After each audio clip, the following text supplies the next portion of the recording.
Assalamualaikum warahmatullahi wabarakatuh. Perkenalkan, nama saya Haryati. Saya adalah salah satu dosen di program studi D4 Teknologi Rekayasa Perangkat Lunak, jurusan Teknologi Informasi dan Komputer, Politeknik Negeri Subang. Bidang ilmu yang saya tekuni saat ini adalah Teknik Informatika, Sistem Pengambil Keputusan, serta Analisis dan Pemodelan Data. Saya mengampu beberapa mata kuliah sesuai dengan bidang keahlian saya, yaitu Matematika Diskrit, Matematika Terapan, Pengolahan Data dan Informasi, serta Aljabar Linier. Pada kesempatan ini, saya akan menyampaikan mengenai PDD UKT-PT saya pada bidang pengajaran. Adapun mata kuliah yang saya ambil adalah mata kuliah Matematika Terapan karena sesuai dengan mata kuliah yang saya ampu pada semester berjalan saat ini. Mata kuliah ini terdiri atas 2 SKS, yaitu 1 SKS teori dan 1 SKS praktik. Mata kuliah ini merupakan mata kuliah wajib bagi mahasiswa semester 2 pada program D3 Sistem Informasi. Setelah mengikuti mata kuliah ini, mahasiswa diharapkan mampu menerapkan konsep matematika dan domain sistem informasi secara spesifik guna meningkatkan kinerja organisasi melalui pemanfaatan teknologi informasi dan komunikasi. Selanjutnya adalah mampu menjelaskan konsep teoritis dan prinsip-prinsip rekayasa. Adapun metode pembelajaran yang digunakan yaitu 1. Ceramah, kemudian ada diskusi, kemudian student center learning, dan yang terakhir adalah case-based learning. Setiap metode pembelajaran ini digunakan secara interaktif atau 2 arah.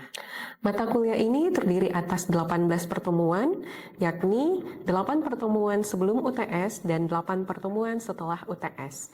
Adapun teknik pelaksanaan perkuliahan, yaitu 8 pertemuan awal diisi dengan materi dengan metode penyampaian ceramah atau di dalam kelas, kemudian 8 pertemuan terakhir dilaksanakan melalui metode praktikum.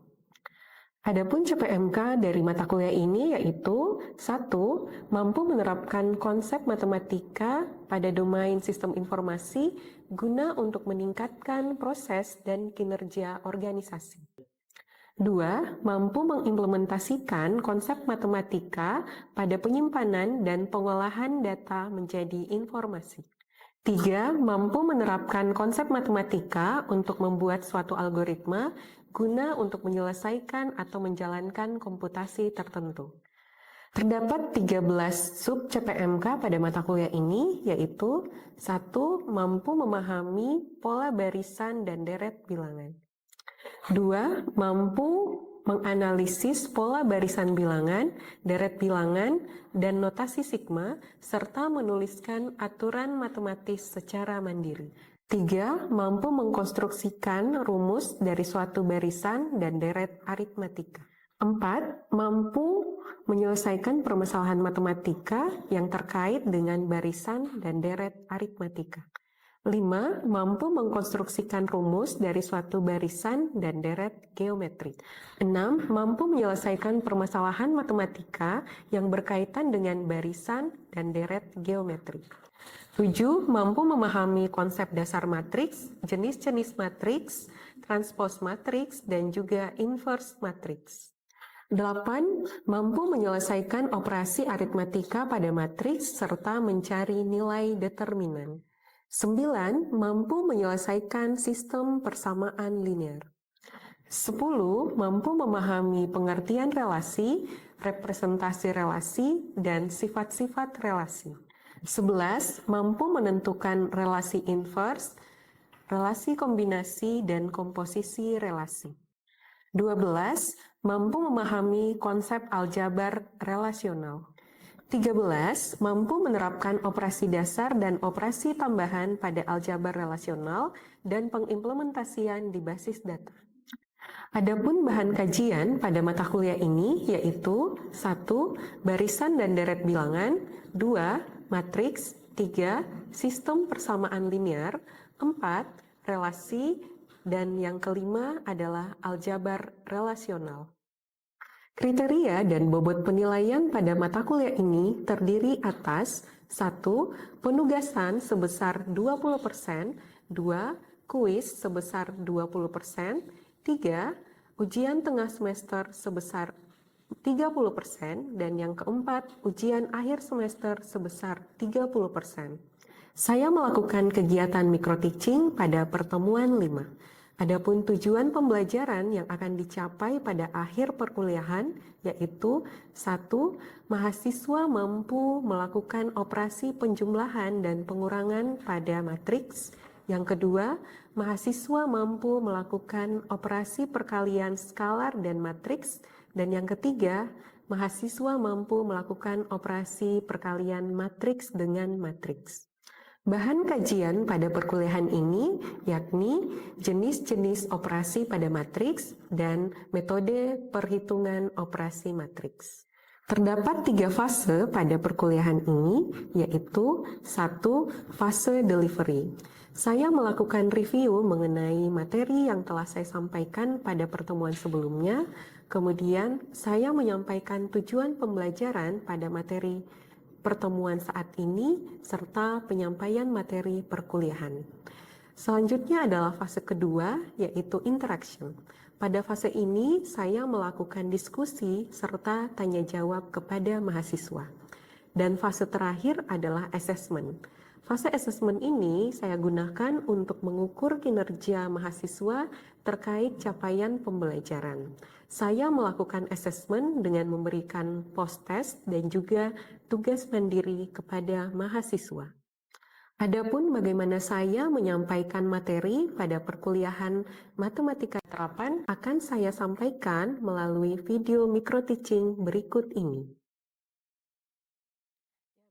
Assalamualaikum warahmatullahi wabarakatuh. Waalaikumsalam warahmatullahi wabarakatuh. Nah, gimana kabarnya hari ini? Baik. Alhamdulillah. Oke. Ya, hari ini kita bertemu kembali ya di pertemuan kelima ya. Nah, sebelum kita mulai perkuliahan hari ini, alangkah baiknya kita berdoa dulu.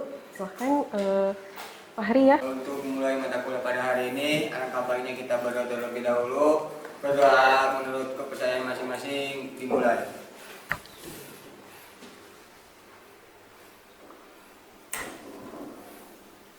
Dicukupkan. Ya, amin. Terima kasih banyak. Ya, selanjutnya saya mau absen dulu ya. Abdul Aziz, Anik Aida Nuraini, Fajar Ramadan, Lulu Latifah, Mutiah Wahyuliana, Tian Firzi. Oke, ya. Minggu lalu kita sudah bahas mengenai apa? Matriks ya. Oke. Ada yang masih ingat gak pertemuan minggu lalu itu tentang apa? Oke, silahkan Lulu bisa disampaikan ke teman-temannya. Terakhir itu kita membahas tentang apa? Ayo. Ya. Konsep matriks, kemudian ordomatriks, jenis-jenis matriks, transpose matriks, matriks simetri, dan kesamaan dua matriks. Oke, kita sudah membahas apa itu matriks. Matriks itu adalah bilangan ya yang kita simpan di dalam baris dan juga kolom. Oke, ada yang ingat ketika baris dan kolom kita inisialisasi pakai huruf apa? Huruf apa? Huruf I. Kalau kolomnya huruf apa? Huruf C. Nah, kegunaan kenapa harus diinisialisasi? Seperti tadi yang disampaikan sama temennya ya, Lulu, ada yang namanya kesamaan matriks. Nanti itu digunakan untuk mengetahui suatu bilangan itu berada di alamat yang mana. Ya, itu jangan sampai dilupain. Karena materi hari ini itu masih terkait dengan materi pembahasan di pertemuan 4 kemarin. Sebelum kita masuk ke materi hari ini ya, saya mau uji. Tadi kan cuma diwakilkan sama Lulu ya. Saya mau tahu apakah yang lain masih ingat atau setelah kita kuliah sudah perkuliahannya ditinggal di pertemuan 4. Ya? Oke. Silahkan diambil dulu handphonenya ya. Boleh dikeluarkan handphonenya. Nanti kita akan pakai aplikasi Kahoot. Di sini saya ada 10 soal. Masing-masing soal itu nanti durasi pengerjaannya adalah 20 detik. Bagaimana, sudah disiapkan belum aplikasinya?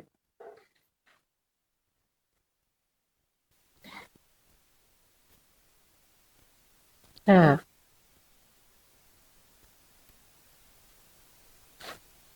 silahkan dimasukkan kodenya ya. Kemudian gunakan nama aslinya ya. Ya, soalnya sudah mulai ya.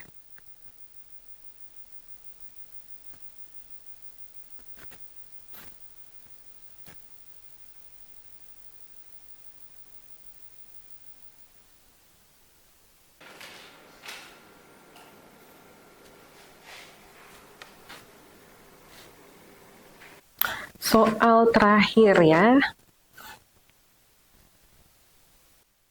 Ya, sudah semua.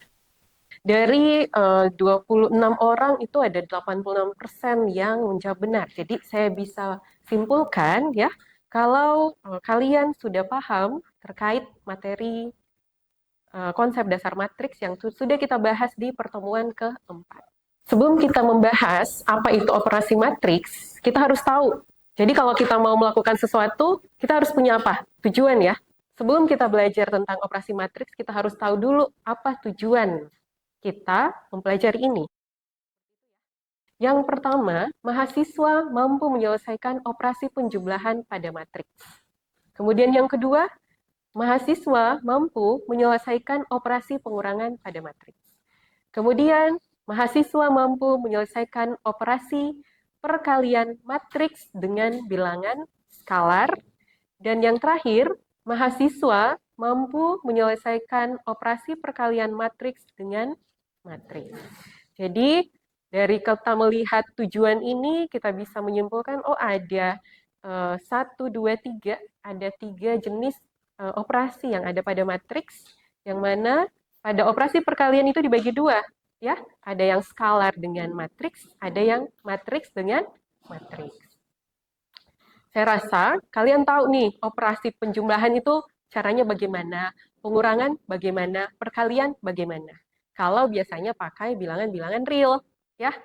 Tapi kalau sekarang kita mempunyai sekelompok bilangan yang kita susun dalam bentuk matriks. Nah, kira-kira kalau begitu, bagaimana cara melakukan operasi perhitungannya? Nah, itulah yang akan kita pelajari hari ini. Nah, yang pertama, kita akan membahas bagaimana cara melakukan penjumlahan dan juga pengurangan pada matriks.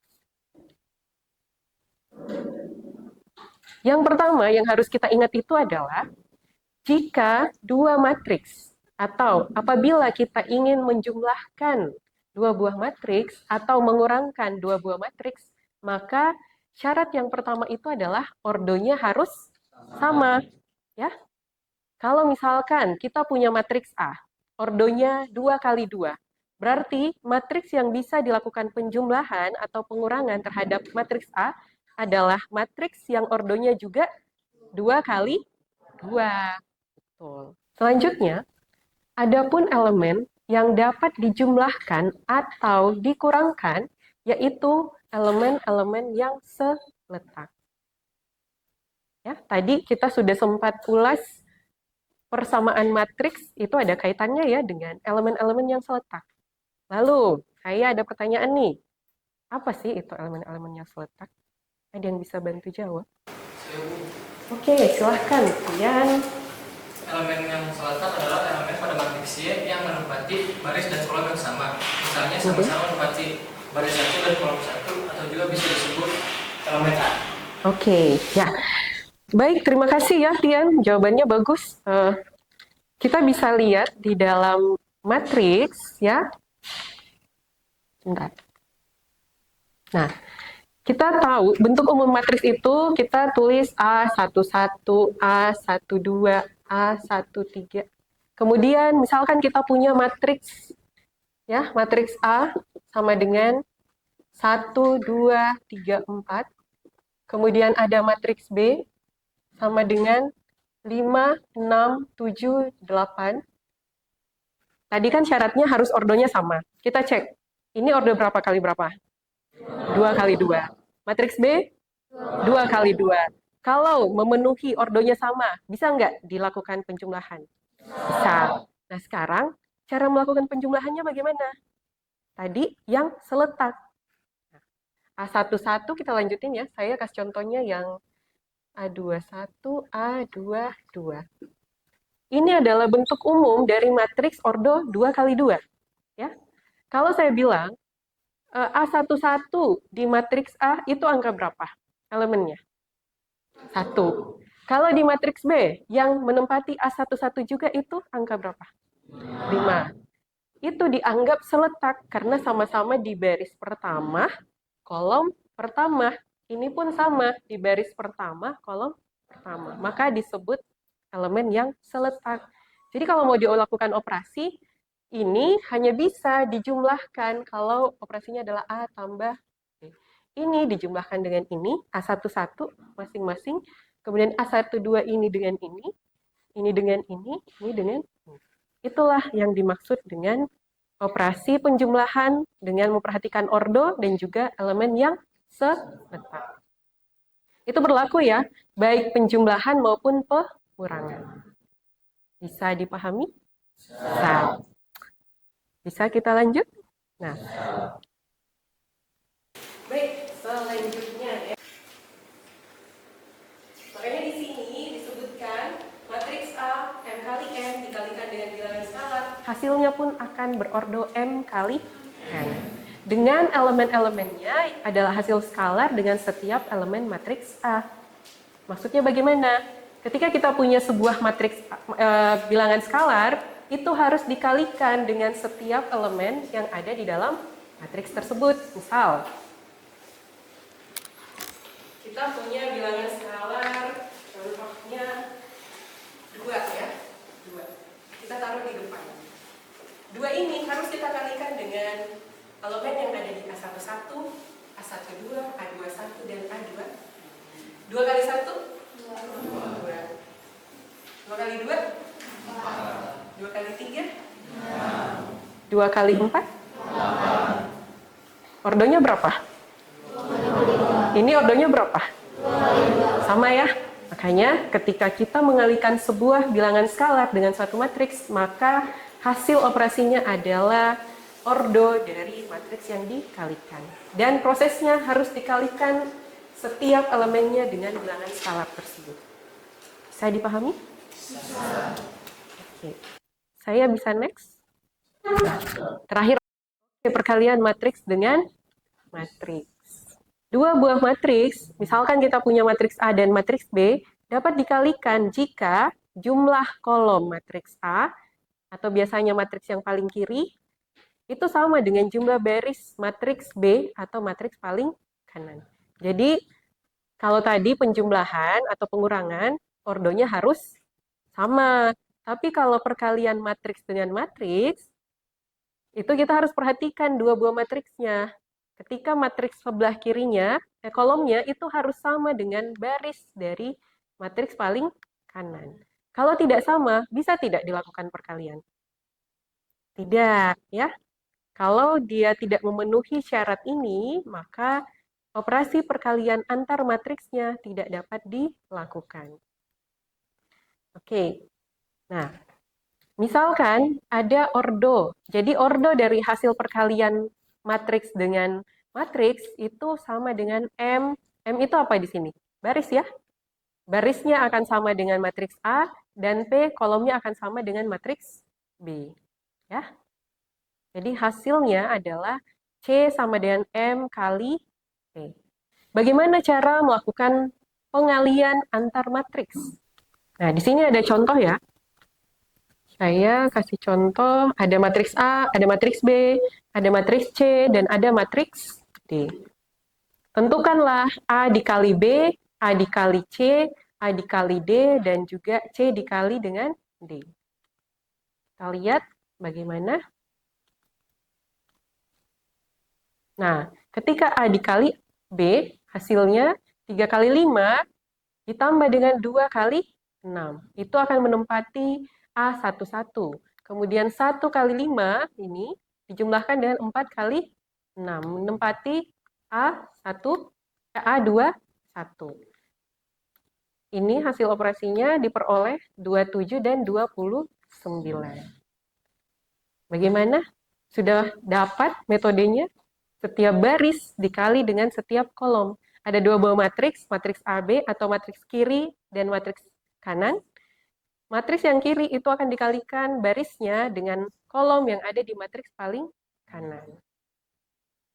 Kalau bisa ya, nanti kita ada soal tantangan lagi nih. Ya, kalian siap-siap. Jadi kalian harus perhatikan setiap contoh-contoh, cara mengerjakannya bagaimana, lalu nanti kita uji apakah bisa atau tidak.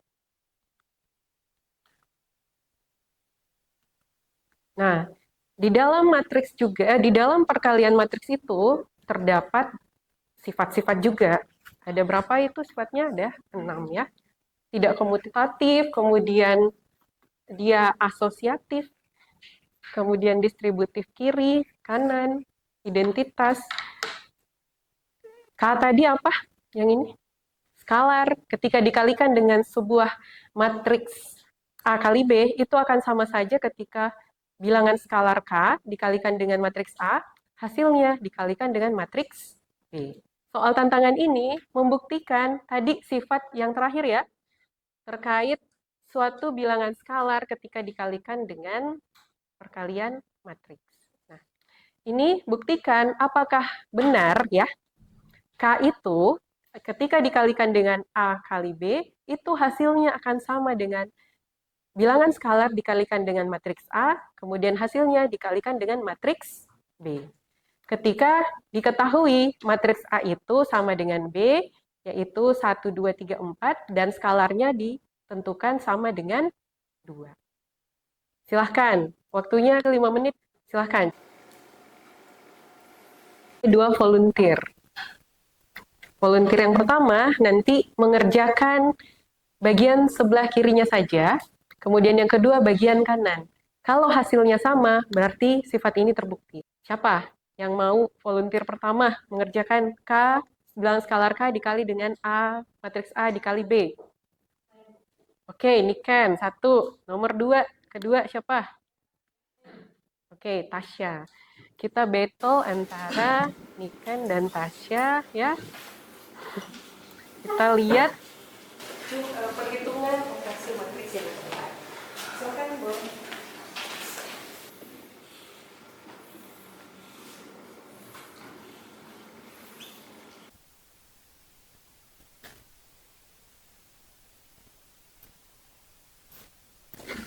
Wah, sama-sama ya. Oke, coba lihat dulu, sama nggak hasilnya? Sama, oke. Ya, terima kasih. Boleh aplaus. Sama hasilnya. Lalu kalau hasilnya sama, kesimpulannya apa, Adi?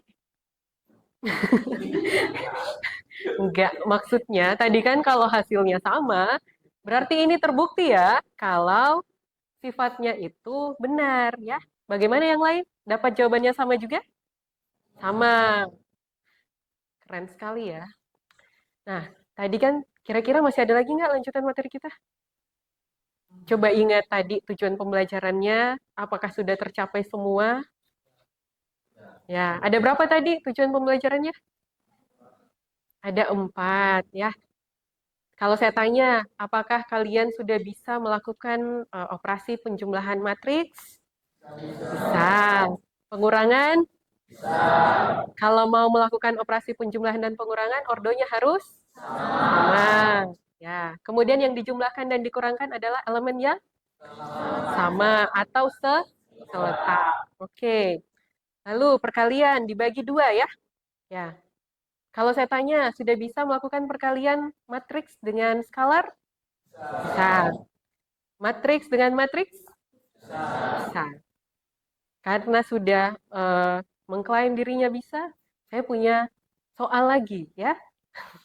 Ada post test. Soal post testnya itu ada 5 nomor ya.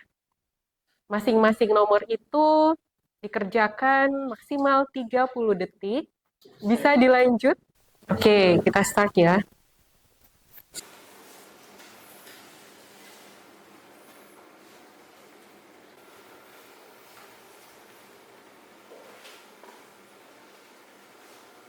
Oke. Nah, selesai ya post testnya 5 nomor. Nah, itu tadi kita evaluasi tentang operasi matriks. Nah, ya lumayan ya di sini dapat dari keseluruhan yang join tadi, yang jawab benar itu sekitar 74% ya. Jadi saya bisa menganggap kalau tujuan pembelajaran yang tadi disampaikan di awal itu sudah tercapai. Ya, karena sudah dibuktikan ya dengan post testnya nilainya bagus-bagus, jadi saya anggap untuk pokok bahasan operasi matriks ini sudah selesai dan tujuannya tercapai ya. Nah, sebelum mengakhiri, saya mau minta satu orang menyimpulkan materi kita tadi dari awal sampai akhir. Siapa kira-kira yang bersedia? Aku, Bu. Oh ya, silahkan Cika. Jadi kesimpulan dari materi hari ini yaitu mengenai tentang operasi matriks. Jadi matriks itu ada penjumlahan, pengurangan, dan perkalian. Nah, untuk perkalian itu ada dua jenis, yaitu perkalian antara matriks dengan skalar dan matriks dengan matriks. Oke, ya terima kasih banyak Cika sudah menyimpulkan materi perkuliahan kita hari ini. Kemudian harus diingat juga apa yang harus diperhatikan ketika penjumlahan dan pengurangan. Ordonya harus sama. Terus kalau perkalian skalar, dia harus dikalikan dengan setiap elemen di dalam matriks tersebut. Dan ketika dia perkalian matriks dengan matriks, jumlah kolom pada matriks kiri itu sama dengan jumlah baris pada matriks paling kanan. Kalau itu memenuhi, barulah operasinya bisa dikerjakan. Lalu, di sini ada tugas mandiri ya. Tugas mandiri yang kalian nanti kerjakan di rumah ya.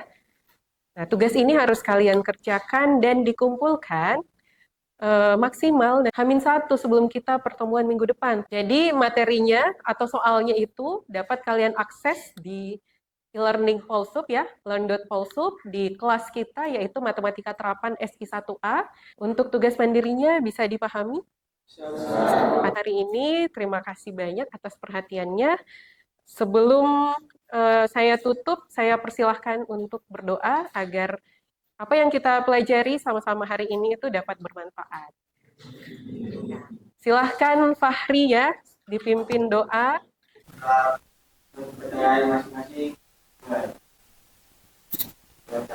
Ya, terima kasih banyak ya atas perhatiannya. Saya akhiri perkuliahan kita hari ini. Wassalamualaikum warahmatullahi wabarakatuh. Waalaikumsalam warahmatullahi wabarakatuh.